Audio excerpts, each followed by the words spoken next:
Barangay Love Stories. Barangay Love Stories. Mahalaga sa ating mga Pilipino ang pagkakabuklod-buklod ng pamilya. At kung minsan, may mga pamilyang pinaghihiwalay na muling pinagsasama ng pagkakataon at ng tadhana. Ikaw ka barangay, gaano ka kahandang magbigay ng ikalawang pagkakataon at magpatawad sa mga taong nagkasala sa iyo, lalo na yung mga malalapit sa puso mo?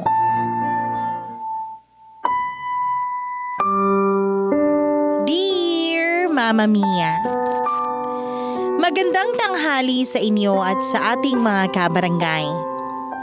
Itago nyo na lamang ako sa pangalang Cha, 16 years old. Avid listener na po talaga ako ng Barangay Love Stories at umaasa ako na sana mapansin nyo ang kwento ng buhay ko na ipinadala ko sa inyong programa. And thank you in advance kung sakaling mapili nyo po na i-ere ito sa radyo. Gusto ko lang sanang i-share ang mga pinagdaanan namin ng Nanay Marico sa buhay. Alam ko na lahat naman tayo ay may mga malulungkot at masasakit na nakaraan. Lagi pong sinasabi sa akin ng nanay ko na balang araw, lahat ng yun ay magiging alaala na lang at darating din ang sandali na mapapalitan yon ng mga kaligayahan. Hindi ko pa po naintindihan noon kung ano ang ibig niyang sabihin. Pero hindi tumigil ang nanay ko sa pagpapaalala sa akin na kahit mahirap ang buhay naming dalawa, umaasa pa rin kami na magiging maayos din ang lahat. Aaminin ko na malaki ang impluwensya ng mga paalala niyang yun sa akin upang hindi ko maramdamang kulang ako kahit na wala akong kinamulatang ama, Mama Mia.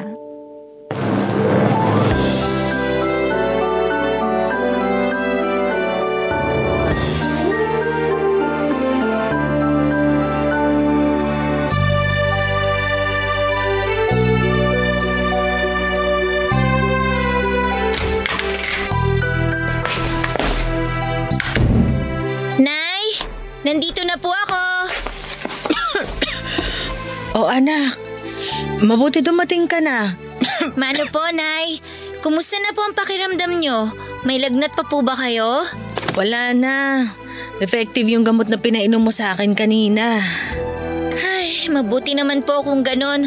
Nag-aalala po kasi ako sa inyo pero ayaw nyo namang magpaalaga sa akin.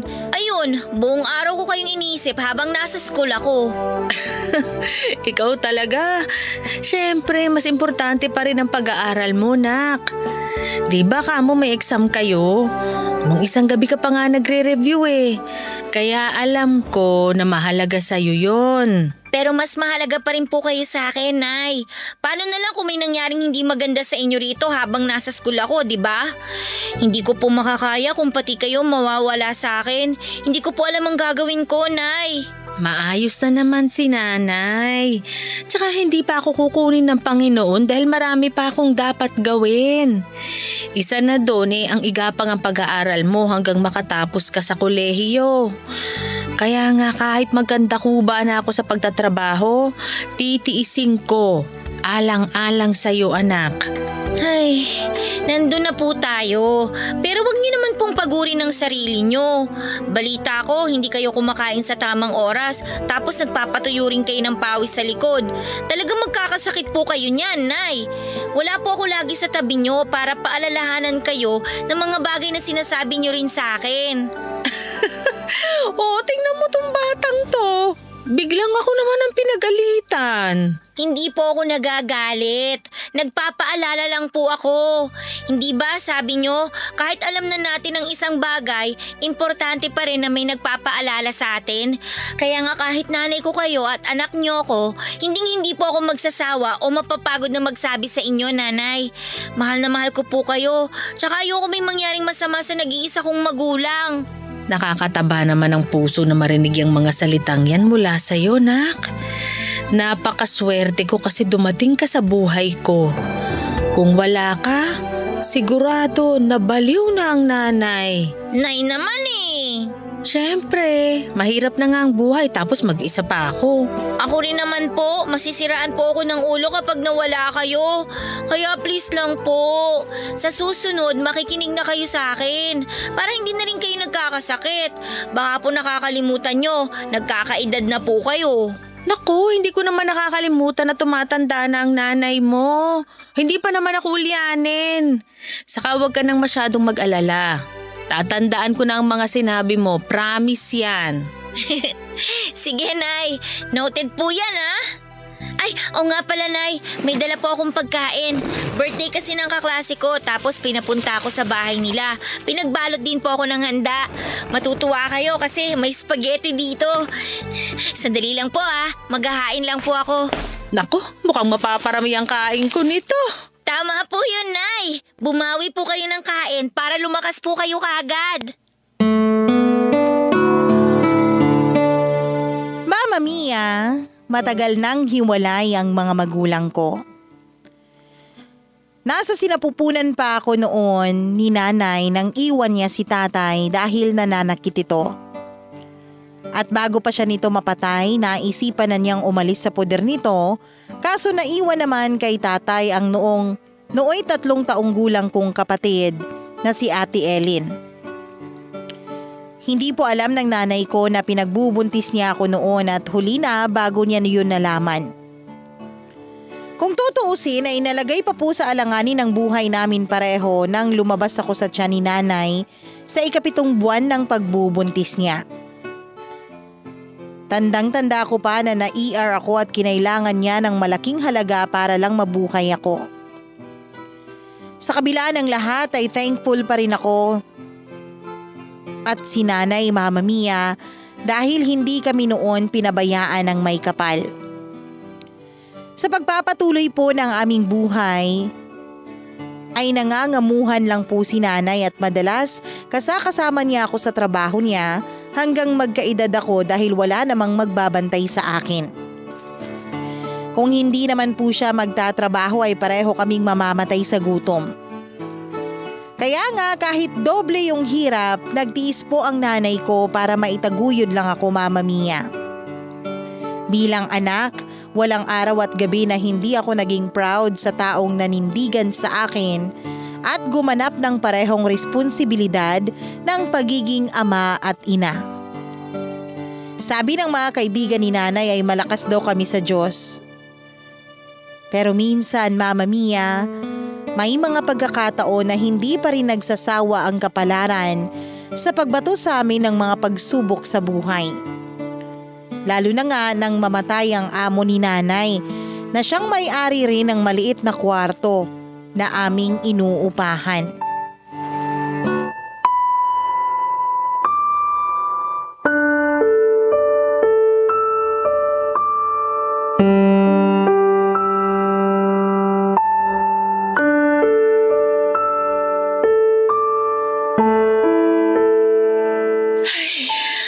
Nay, kanina pa po kayo malungkot at nag-aalala dyan. Ano po ba kasing nangyari? Kasi naman, narinig ko ang mga kamag-anak ng namatay kong amo na sila na raw ang mamamalakad nitong tinitirhan natin, nak. Naku, natatakot lang ako dahil baka paalisin nila tayo. Bakit naman po nila tayo paaalisin, Nay? Wala naman po tayong ginagawa sa kanila. Tsaka yung amo niyo po yung nagpatira sa atin dito sa paupahan niya. Nandun na tayo. Pero noon yun, nung nabubuhay pa siya. Ay. Anak, alam mo naman na sumasala tayo sa pag-aabot ng bayad natin ng renta rito, di ba? Pero pinagpapaumanhinan lang tayo nang namatay kong amo dahil naaawa siya sa ating magnanay. Kaso ngayon nawala na siya. Baka paalisin na rin tayo rito dahil hindi tayo regular na nakakapagbayad ng renta. Hindi naman po siguro nila gagawin yun, Nay. Alam naman nila na mahirap pa tayo sa daga, tapos papaalisin pa nila tayo dito. Tsaka ngayon lang naman po tayo hindi regular na nakakapag-abot dahil nagkasakit nga po kayo, tsaka hindi po nakakapasok sa trabaho. Sana nga mapagpasensya nila ang sitwasyon natin. Nagsisikap naman tayo sa buhay na balang araw makakaahon din tayo sa hirap, nak. Kaya nga po ako nag-aaral ng mabuti para makapagtapos. Hindi pa lang po yun nangyayari sa ngayon, pero mabilis lang naman po yung panahon. Pangako ko po, Nay, kapag meron na akong magandang trabaho, pag-iipunan ko po yung pagpapagawa ng bahay natin. Ikaw talaga? Maraming salamat, nak. Kasi lagi mong iniisip ang kapakanan ng pamilya nating dalawa. Pero bata ka pa. Hindi mo dapat masyadong pinoproblema ang mangyayari sa hinaharap. Ang pag-aaral mo ang dapat na inaatupag mo.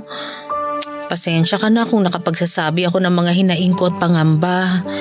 Pero hindi ibig sabihin nun ipoproblemahin mo na rin ang mga bagay-bagay na dapat ako ang nag-aalala. Kung sosolohin niyo po ang problema at pag-aalala, mahihirapan po kayo, Nay.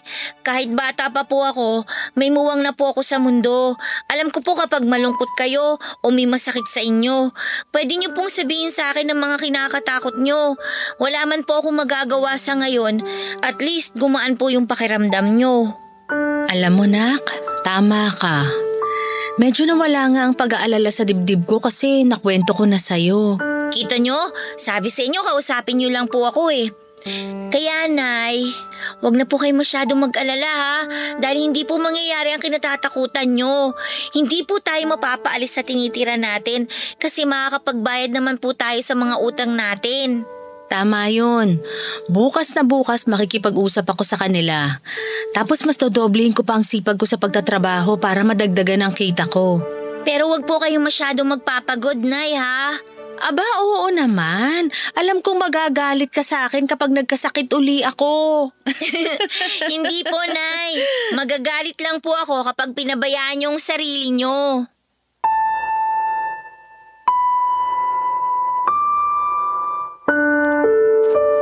Maswerte ang nanay ko, Mama Mia, dahil nakakatagpo siya ng mga taong may mabubuting puso na siyang kinakasangkapan ng Diyos para mapadali ang aming buhay.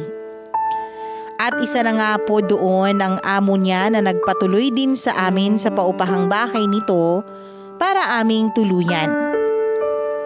Kaya lang matapos nga nitong mamatay ay nagkaroon ng pagkakataon ng mga kamag-anak niya na angkinin ang mga properties niya. Kasama na doon ang mga paupahan niya. At ang unang ginawa ng mga kamag-anak niya ay paalisin kami. Ang totoo, hirap po kaming makapagbayad ng renta ni nanay, kaya pinag-initan nila kami at sinabi sa amin na hindi sila ampunan. Nang mga panahon na yun, kahit anong pagmamakaawa ang gawin namin ay hindi nila kami pinakikinggan, Mama Mia. Naiiyak na nga lang kami ni nanay habang isa-isa naming dinadampot ang mga damit at gamit namin sa lupa na pinagtatatapon nila. Akala ko talaga, Mama Mia, ay matutulog na kami ng nanay ko sa kalsada ng gabing yun. Pero mabuti na lang dahil tinulungan kami ng kaibigan ng namatay na amo ni nanay na nakilala ni nanay matapos itong umattend ng burol ng amo niya noon. Sa awa ng Diyos, Mama Mia, meron kaming bubong na nasilungan at maayos na higaang tinulugan matapos kami niyang patuluyin at kupkupin sa bahay niya.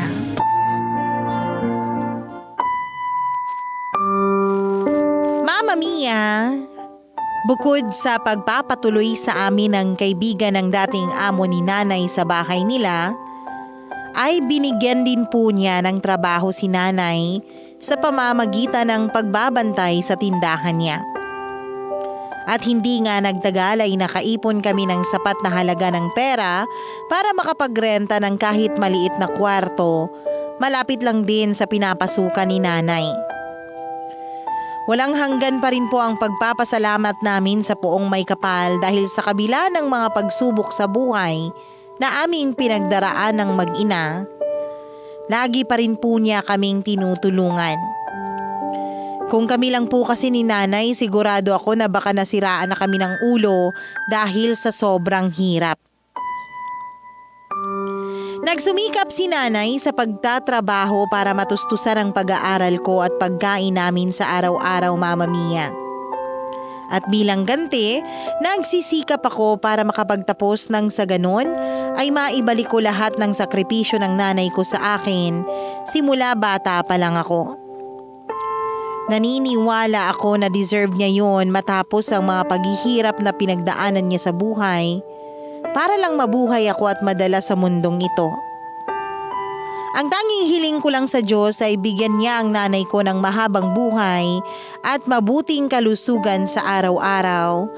Nang sa ganoon, Mama Mia, ay magagawa ko pang bumawi sa lahat ng sakripisyo ng nanay ko sa akin.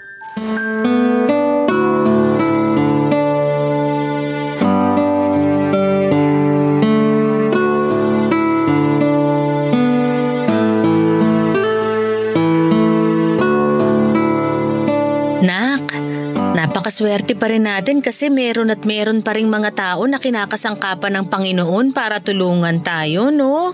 Opo, Nay. Naniniwala po ako na merong Diyos na tutulong sa atin, lalo kapag kailangan natin siya. Pero hindi ko pa rin po mapigilang mapaisip Tungkol saan naman, Nak? kung bakit po merong mga masasamang tao. Katulad na lang nung mga kamag-anak ng namatay niyong amo na nagpaalis sa atin dun sa tinitira natin. Hindi po ba sila naaawa sa atin? Wala na po ba talaga silang konsensya? Bakit kailangan nila tayong tratuhin na parang maruruming hayop? Tsa, hindi ko rin alam ang sagot sa tanong mo pero wala na tayong magagawa kung ayaw nila na manatili pa tayo doon. Kung tutuusin, mas mabuti ang kalagayan natin ngayon eh. Nandun na po tayo. Pero paano kung hindi tayo tinulungan ng kaibigan ng dati niyong amo? E di sa kalsada po tayo natulog. Hanggang ngayon po, hindi ko pa rin po ma-imagine na magpalipas tayo ng gabi sa kalye. Paano na lang kung may nangyaring masama sa atin dun, Nay? Paano na lang kung umulan ng malakas? Wala po tayong masisilungan at magkakasakit po tayo. Hindi naman yun nangyari kasi kinaaawaan pa rin tayo ng Diyos. Pero naisip ko, sana matagal na pong naawa sa atin ng Diyos, Nay. Ano naman ang ibig mong sabihin, Nak? Ang ibig ko pong sabihin, sana matagal na po niya tayong tinulungan na magkaroon ng sarili nating bahay para hindi na po tayo palipat-lipat. Kasi kahit sanay na tayo sa ganun, nakakapagod pa rin po eh. Anak, nasa ating mga gawa ang katuparan ng mga pangarap natin sa buhay. Katulad ng sinasabi mong pagkakaroon natin ng sariling bahay. Ang Diyos, patnubay natin siya at pag-asa para magpatuloy at magsumikap sa buhay. Saka imbis na questionin mo siya, dapat nga magpasalamat ka sa kanya kasi hindi natin naranasan yung sinasabi mo na matulog sa kalsada o mapahamak doon, maulanan at magkasakit. Mapalad pa rin tayo dahil nagpadala siya ng mga tao para tulungan tayo. Sorry po, Nay, kung masyado po ako nag-isip ng hindi magaganda. Ayos lang yun, Nak. Lahat naman tayo dumarating sa punto na madadaig ng mga problema. Pero lagi pa rin nating isipin na lilipas ang lahat. Meron pa ring mga mabubuting tao na tutulong sa atin. Balang araw, gusto ko po ako naman yung tumulong sa kapwa ko kasi alam ko yung pakiramdam na nangangailangan. Mangyayari yon kapag nagsumikap ka at hindi mo kukwestiyonin ang plano ng Diyos sa'yo, anak. Oo, mahirap sa umpisa pero wala tayong hindi malalagpasan kapag kasama natin siya. Salamat po sa palaging pagpapaalala. Malaking bagay po yung mga payo nyo, lalo kapag nakakalimot ako. Ikaw din naman, lagi mo akong pinapaalalahanan. Saka, sino-sino pa ba ang magtutulungan? Tayong dalawa rin naman, diba? Opo, Nay. O siya, tama na nga tong usapan na to. Mabuti pa tulungan mo na ako maghain doon para makakain na tayo. Nagluto ako ng paborito mong adobong sitaw, Nak. Talaga po, Nay? Naku, ipapakita ko po sa inyo kung paano ko itataob yung kaldero.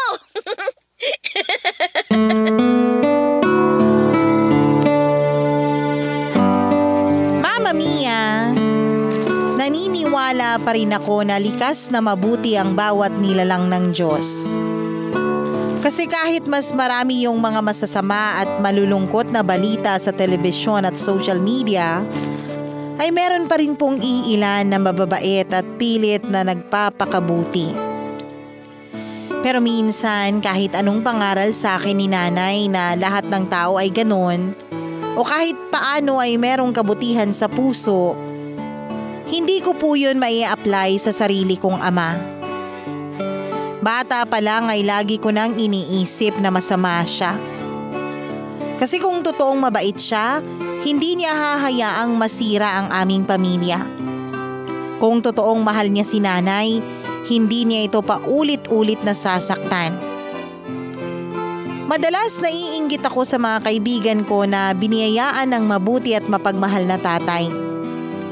Naitatanong ko sa Diyos kung ano kayang pakiramdam na may tinatawag kang tatay o papa sa pamilya.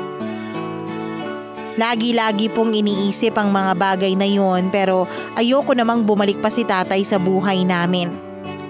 Dahil pakiramdam ko ay mas magiging doble ang pasakit na pagdadaanan namin ni nanay. Kaya lang Mama Mia, mapagbiro talaga ang kapalaran. Dahil isang araw ay bigla ko na lang naabutan sa inuupahan naming kwarto ni nanay ang tatay ko, Mama Mia.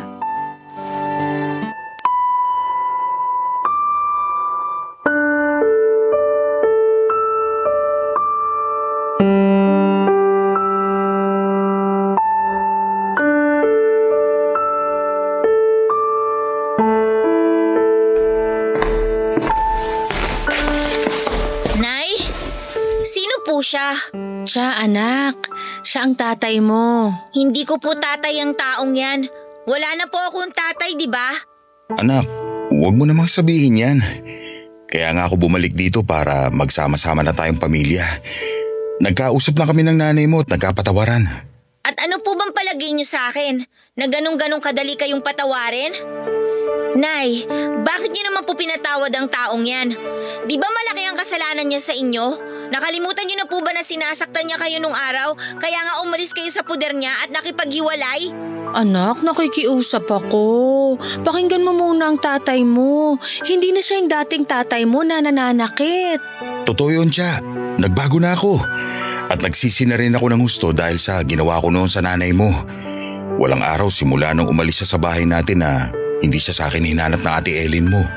Doon ko naisip kung gaano ako kasira ulo dahil hinayaan ko masira ang pamilya natin. Buti po alam nyo. Tsaka ano ba? Tatay mo pa rin ang nasa harapan mo. Huwag mo siyang bastusin dahil hindi kita tinuruan ng ganyan. Hindi ko po siya binabastos, Nay. Sinasabi ko lang po yung totoo. Hindi ko po talaga kasi maintindihan kung bakit bigla-bigla na lang siyang umeepal sa buhay natin. Masaya naman po tayo na wala siya, di ba? Kaya naman po natin. Nabuhay niyo nga ako ng kayo lang tapos bigla-bigla magbabalik siya para ano? Buuin yung pamilya natin? Hoy Mama, para po sa kaalaman nyo, matagal na pong buo ang pamilya namin ni Nanay. Kaya hindi nyo na po kailangan bumalik sa amin kasi kaya na po naming dalawa. Pinabayaan nyo nga po kami noon eh. Tapos bigla-bigla, maghahabol kayo ngayon? Sinabi kong huwag kang bastos! Marie, tama na yan. Anak, sorry. Siya, anak, ayos ka lang ba? Huwag kayong lalapit sa akin, galit ako sa inyo! Galit din ako sa inyo, Anay! Sorry nak, hindi ko sinasadya. Kung gusto niyo magsama po kayo, basta ako hindi ko pa matatanggap ang taong yan! Siya, sandali! Kakausapin ko na lang siya kapag kalmado na siya. Paano kung hindi niya ako matanggap? Paano kung hindi na mabuo ang pamilya natin? Huwag mo na lang munang masyadong isipin ang tungkol sa bagay na yun. Sa ngayon, bumawi ka sa anak mo. Iparamdam mo sa kanya na nagsisisi ka na sa ginawa mo at desidido ka na mabuo ang pamilya natin uli.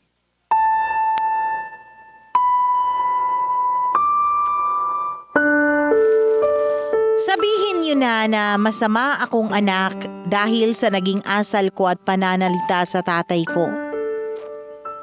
Pero Mama Mia, masisisi niyo ba ako? Buong buhay ko wala akong itinuring na ama tapos bigla-bigla, walang pasabi na magbabalik siya sa buhay namin ni Nanay. Kung nasikmura siya ng nanay ko na patuloyin sa pamamahay namin, kausapin at ituring na parang bisita, pues ako ay hindi. Ni ayaw ko siyang tingnan sa mga mata niya at ayaw kong pakinggan ang mga sinasabi at pakiusap niya. Alam ko na may magsasabi dyan na tatay ko pa rin siya kahit pagbali-baliktarin ko man ang mundo. Oo, nandun na tayo. Nandun na tayo sa hindi mawawala na magkadugo kami at isa siya sa dahilan kung bakit ako nabubuhay ngayon. Pero nang mga panahong yun ay nagbibingi-bingihan ako, Mama Mia. Meron pa rin naman akong karapatang magalit sa kanya. Alam ko. Dahil sa pinaggagawa niya noon kay nanay. Muntik nga akong mamatay, di ba? Premature ako nang isilang ako ng nanay ko. At ang sabi ng doktor, malaking bahagi doon yung pananakit ng tatay ko sa nanay ko. Mama Mia, kinamumuhian ko po ang tatay ko.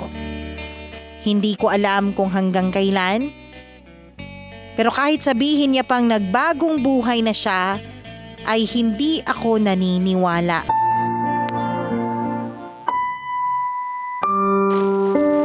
Mama Mia, hindi ko maintindihan ang nanay ko. Siya na nga itong ginawa ng masama ng tatay ko. Siya pa rin yung unang tumanggap at nagpatawad dito. Nang mga panahong yun, aaminin ko na kahit siya ay kinaiinisan ko. Hindi ko kasi maintindihan kung bakit napakarupok niya. Hindi ko naman siya pinagbabawalang mag-asawa ulit kung gugustuhin niya. Pero parang ang hirap tanggapin ang plano niyang pakikipag-ugnayan ulit sa tatay ko.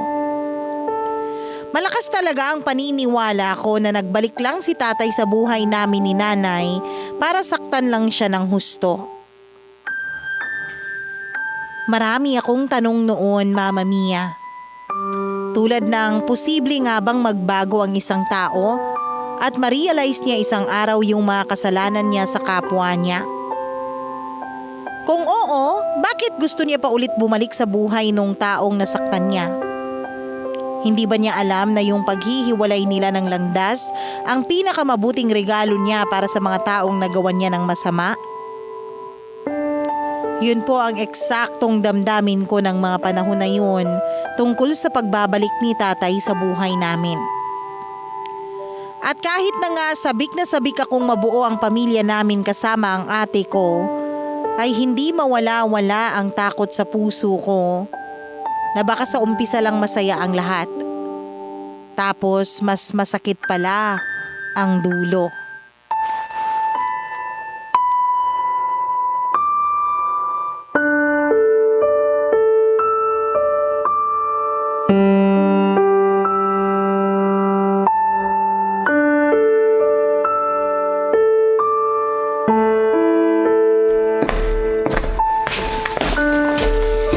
Anak, hindi ka pa ba nagugutom?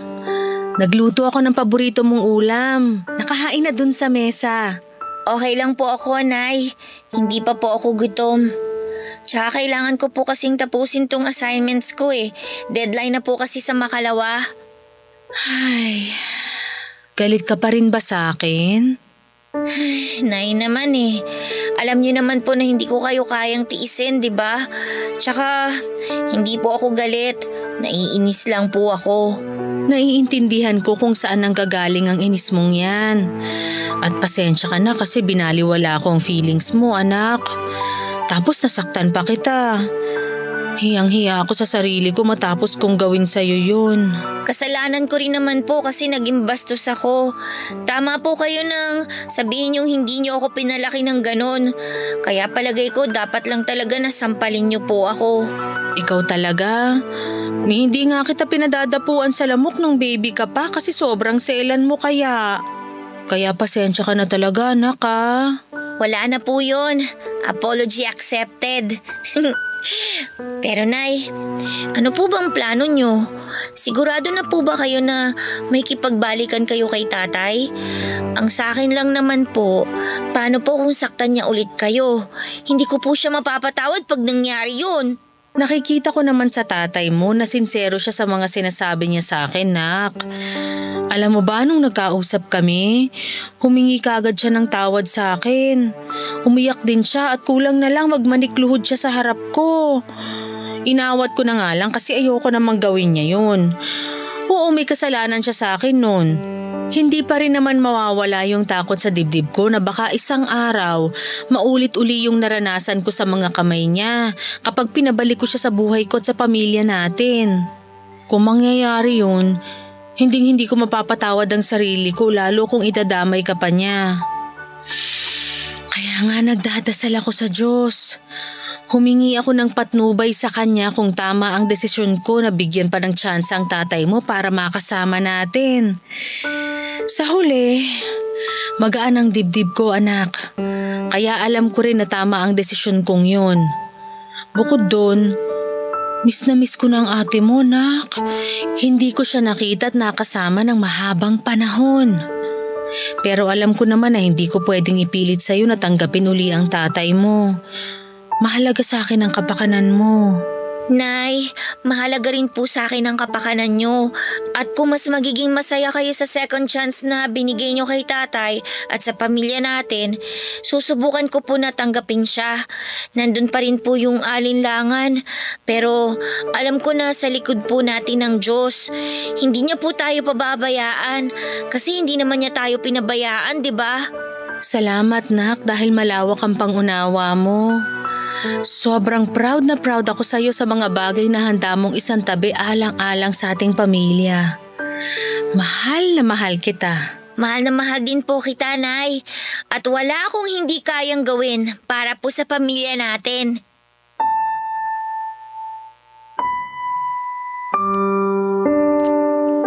Matapos nga ang pag-uusap naming yun ni nanay, aaminin ko na nahiya ako sa sarili ko at sa asal ko, Mama Mia. Hindi naman kasi talaga tama na hayaan kong mamayani ang galit sa puso ko, lalong-lalo na kung sa sarili ko pang ama.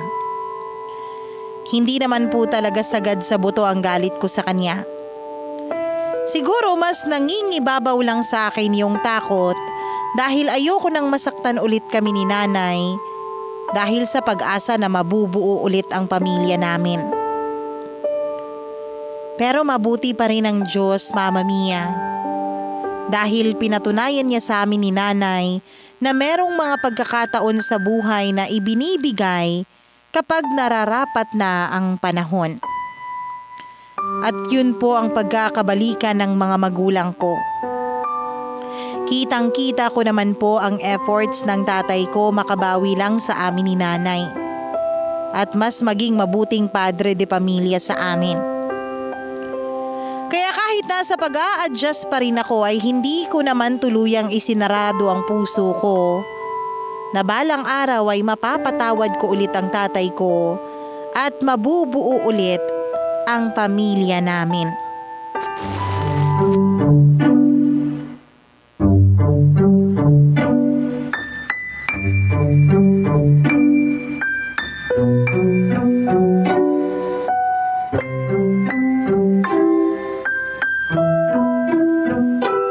Mahal, sinuot ba ng anak natin yung bestidang binili ko? Oo. Alam mo, tuwang-tuwa nga si Cha nung binigay ko. Sabi ko galing sa'yo. Ayaw ngang bitiwan tapos panay-ikot dun sa salamin. Gustong-gusto niya yung damit, mahal. Ang ate Ellie niya pumili ng damit na yun para raw pareho sila. Naku, dapat pala isinama ko na rito ang kapatid niya para nagkita na sila. Kaso patapos pala ang klase ng panganay natin eh. Kaya bali ang mangyayari, dadaanan na lang natin siya sa eskwelahan mamaya. Ayos lang yun. Hindi na ako makapaghintay na makita silang mag-ate. Cha, anak! Kanina ka pa dyan sa banyo ah. Hindi ka pa ba tapos magbihis? Sandali lang po, Nay. Mukhang kinakabahan ang anak mo. Narinig ko po yun, Nay, ah. Wow anak, tama nga ang nanay mo. Bagay na bagay sa yung bestidang suot mo. Lalo kang gumanda. Tay naman eh. Nagsasabi lang ng totoo ang tatay mo, nak. Tiningnan mo na ba ang sarili mo sa salamin? Ang ganda-ganda mo. Kanino ka pa magmamana? Sa akin lang naman, di ba? Totoo po yan, Nay. Kasi pareho tayong maganda. Excited ka na ba sa labas natin, nak? Opo, Tay. Gusto ko na kayong makasama pati si ate. Pero kinakabahan pa rin po ako kasi first time nating lalabas na isang pamilya. Nasanay po kasi ako na si nanay lang ang kasama ko eh. Huwag kang kabahan, anak. Dahil pamilya mo kami. Kumilos ka lang na natural para maging komportable ka. Ay. Sorry ulit kasi kailangan mo maranasan na lumaking walang kinikilalang ama. Bukod dun, ang dami niyo ring hirap na pinagdaanan ng nanay mo. Ang totoo, hanggang ngayon, hiyang-hiya pa rin ako sa inyong dalawa. Laki na lang talaga ng pasasalamat ko sa Diyos dahil tinanggap niyo pa rin ako sa buhay niyo nang bumalik ako. Naniniwala ako na mabuti ang Diyos dahil binigyan niya tayo ng ikalawang pagkakataon para mabuo ang pamilya natin. Kaya gagawin ko ang lahat para hindi sayangin ang pagkakataon na yun. Babawi ako sa inyo at gagawin ko makakaya ko para maging mabuting padre de pamilya. Anak, ang tagal kong hiniling na mangyaring araw na to. Gabi-gabi, bago ako matulog, lagi kong pinagdarasal sa Diyos na sana makita ko na ulit ang nanay mo. Tapos nung malaman kong buntis pala ang nanay mo nung magkahiwalay kami, sobrang saya ng puso ko. Kaya nga na makita ko yung galit mo sa akin noon, nalungkot ako ng gusto.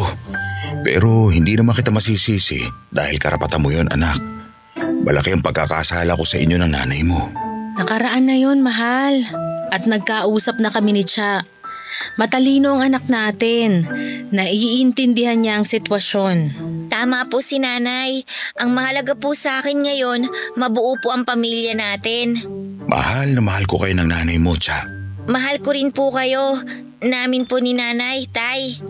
O paano? Alis na tayo? Naghihintay ng ate Ellen mo, nak. Excited na yun na makita kayo ng nanay mo. Tara na po, Nay, Tay. Sunduin na po natin si ate.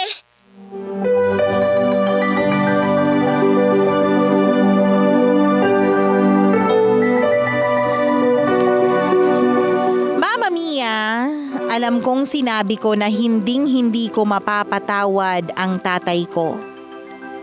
Pero iba pa rin po sa pakiramdam na walang sama ng loob at hinanakit sa sarili mong mga magulang.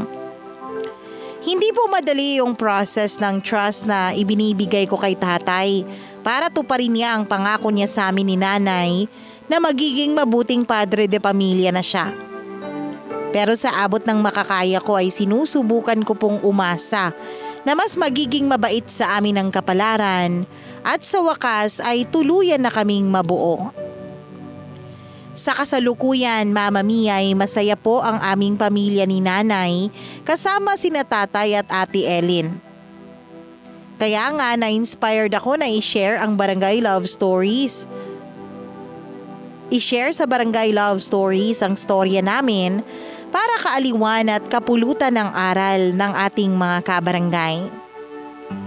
Masaya po sa puso ang magpapatawad at masasabi kong magaan ang loob ko, Mama Mia. Pero palagi pa rin po akong nagdarasal sa Diyos na sana bigyan niya ng guidance ang pamilya namin sa araw-araw. Maraming salamat po, Mama Mia, sakaling mapili niyo man ang sulat ko.